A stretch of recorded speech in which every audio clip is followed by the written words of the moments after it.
maç xwendekarin hêja dere. Ez mamostê Şadî bara me ji bo pirtûka çand û sinc navîn dîdo. Îro waneya me li ser perestgehê. Xwe ji bo em bêhtir perestgehê naz bikin, girek em naz bikin perestgeh wek şiklê ana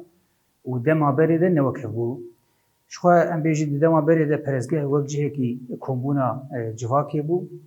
çi pirsgirêkê wana hebûn li wê derê bi hev dûre parve dikirin, çareserî jê didîtin, wek cihekî perwerdê, wek cihekî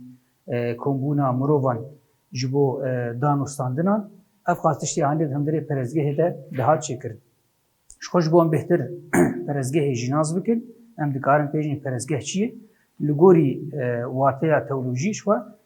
cihê baweriyên olî yên kevneşopî, çalakî, rê û resmên civakî û cihê perestxaneyên civakî ne. Xwe perestgeh piranî wek cihekî pîroz tên pejirandin. Li vê derê xwe em bêjin perestgeh dikeve em bêjin wek di beşa. Em karin bêjin li vê derê wek a yekem xwe em bêjin beşê wê na yanî ji aliyê em bêjin avahiyê. Ji aliyê avahiyê de ev yek, a di duwa jî xwe em bêjin em karin bêjin ji aliyê rewanî de.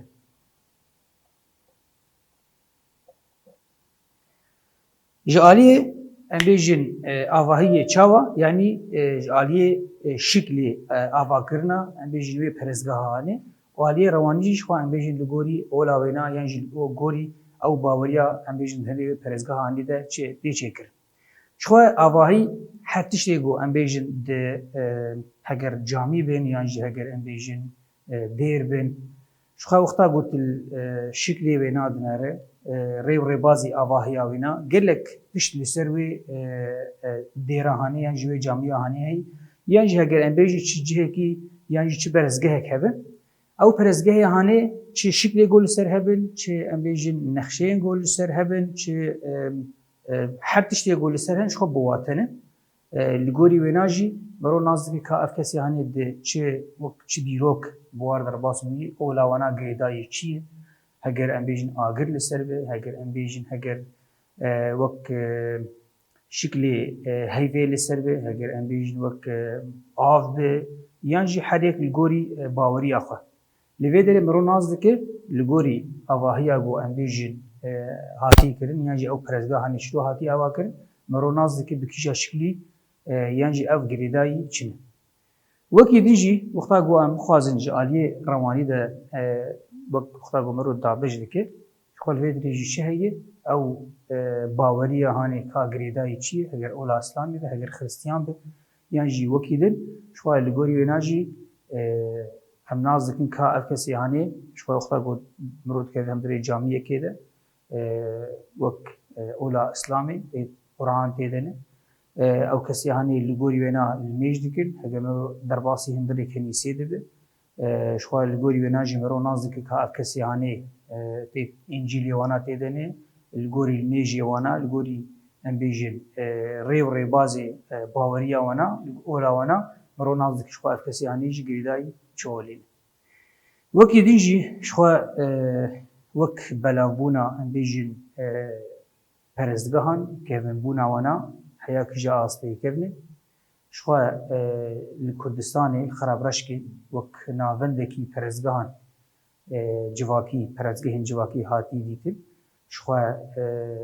ev perestgehanê vedger heya 12,000 sal berî zayînê. Xwe yek ji kevîntirîn perestgehên got heya ana hatine dîtin. Xwe ev perestgehanê li gorî ev kesê got lîkolîn dikin, dibêjin xwe wek heya dewameyê ana wek perestgeha herî kevne, wek heya astekê 20 perestgeh lê hene lê heya ana 6 heftinê hatine dîtin. Wekî din jî xwe wek perestgehên zeredeştî xwe jêr tê gotin agirgeh. Ew jî wek dibêjin ji ber çi ev navê hanê lê hatî kirin agirgeh ji ber got agir tiştekî pîroz bû li cemwana. Ew pîroziya wê agirê hanê ji ber gelek tişt hatiyê wexta got zeredeş derdikeve çiyayê eşîdir nayê شخوا لوی دره وقتا گو آگر پید خینه دبینه آگر هم وینا گرم دکه هم کار خورنا خسر چه که هم رحنیه هم جبو پاراستنا ویناج آجال و او لاورن درنده در دورا ویناج بر ویکی دبینه آگر تشتکی پیروزه بر ویکی هم دره پرزگی خودجی آگر پید خسته وکی دینجی لکمبودیایه وک هم بیجن حیا آسته که لوی دره شخوا گریدای اولا بودیه یک جه پرزگهن گلکی مزن ناوینا آنگوکا وات شخوا لوی دره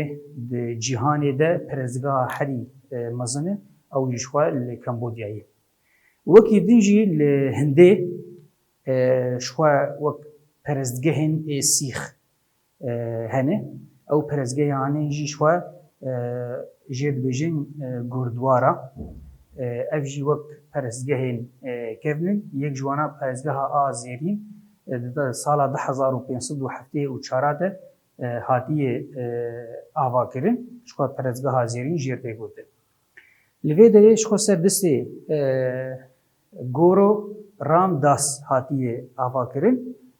اف جی اف وک باوریه که العالی هندی حیا دمامی آنا جی هی شخوا جدر و ایوان پرزگاه آنجی به هزاران پرزگاه هاتن آوا کرد هر گل جواک لگوری چان داخوا لگوری سنج لگور باوری خوا پرزگاه خوشی شخوا دانه آوا کرد و دوان پرزگاه هنده هم باوری خوا هم جی هم بیجن پرزگاه که خوی جواکی لوان پرزگاه آنین یعنی چاره سر دکن وک چاو او جواکانی هن پرزگریک نواینا دا در باز دبن درن وی پرزگاهانی چاره سر دکن افجالیه کی ده هم جی وک جه پرورده جی شخوا دما بریده حیات دمکی نه نگل کی دور جی دهات کارانی لوی داری شخوا جبو ام بهتر قالا خرابرش کی بکن چه تشتی گو دوی دماهانه ده چه بوی که اف پرزگاهانه چاوا هاتی آوا کرد شوال گوری گوتی گوتن او هجمارا کسین بچوچک کلوی دماهانه دهات ناس کرد نو وک کلانا یانجی وک هجمارن بچوچکش کسال هفدو کوم دبون اف کسی هانه جی بهوره وک پرزگاهک بچوچک شوار چه دکر اف گشتک هات گوهرتن چما جبگو وک پرزگاهکی مزن نتنیولوژی وک کنفدراسیونا ام بیجن کلانان دوی دری هات شکرین شخوا لخرابرش که او قاس کسی هانی گیانه هف او قاسی پرزگه کی مزن دانه آوا کرن وک ستونین ام بیجن حیا جدور هیا 2 کیلومتر آنیج بوی پرزگه آنی آوا کرن اف بیشتر دو خیانه کرن الگوری مزن بنای پرزگه آنی الگوری او قاطشته گودنا و خود حوینه شخوا او کس یعنی او هجماره کسی گلوی در اکوم دبون هجماره کی شخوا مزن بو شخوا الگوری کلاوس شمیت کسی گو ریوبریا ام بیجن لیگرین و کولانا خرابرش که دکر لباجار رحایش خود باکوری کردستانی دبیجه او هزرینا مروف نویدمی پر پیشکتی بو مروف ویدمی نه هوب بون وگو هنکس دخوازن بدن دیار کرن یعنی بدن خویانی کرن مروف ویدمی به هزر آخوا شهرستانیک آوا کرنه لوی دریش خو اف کسی هانی بیشتی او قاس نیکولینو بود هندری خرابش کیده کرنه وی گوتنه هانی دبیجه او کسی بود وی دم هانی نه کسی هوب بود وگو یعنی گله کس هند خوازن بدن دیار کرن یعنی بدن خویانی کرن نه تنیولوژی هزر آوانا او قاس پیشکتنا گول جمعنا هبو شهرستانی گله کی مازن دانه آوا کرن لیم خابن گله کسی در دو خوازن وی راستی هانی بدن و شرط یعنی بیجن اگر دولتین در دور ایگو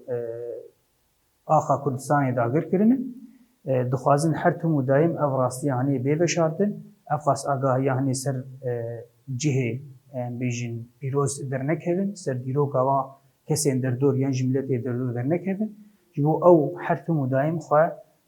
پیشی ده ببینی او خودی جهن یعنی او کسی هانی ji kevin de li wê derê ne ew dîroka hanê dema bû derkev ew qas tiştê hanê wê xunta bibe ew qas gotiniyê wana ew qas dervê wana hemû wê derkevî ber vê yekê naxwazin ew rastiya hanê derkev. Lê vê de ji xwe em digihên dawiya waneya xwe em werin pirsên xandinê ji xwe pirsên xandinê tenê pirsek li cem me heye pirsgehên ku tu bi navê wan hisiya ye lîkolîn bikin ji xwe ew kesê wek bêjin çi kesê ku heye kar li derdora xwe heger diriya înternêtê de be yan ji diriya pirs yan ji diriya xwendina pirtûka de karî vê lîkolîna hanê bike wekî din heger ti pirsê we jî hebe hûn dikarin di înternêtê de bînî ji me re deynin bimînin xêr û xweşiyê de.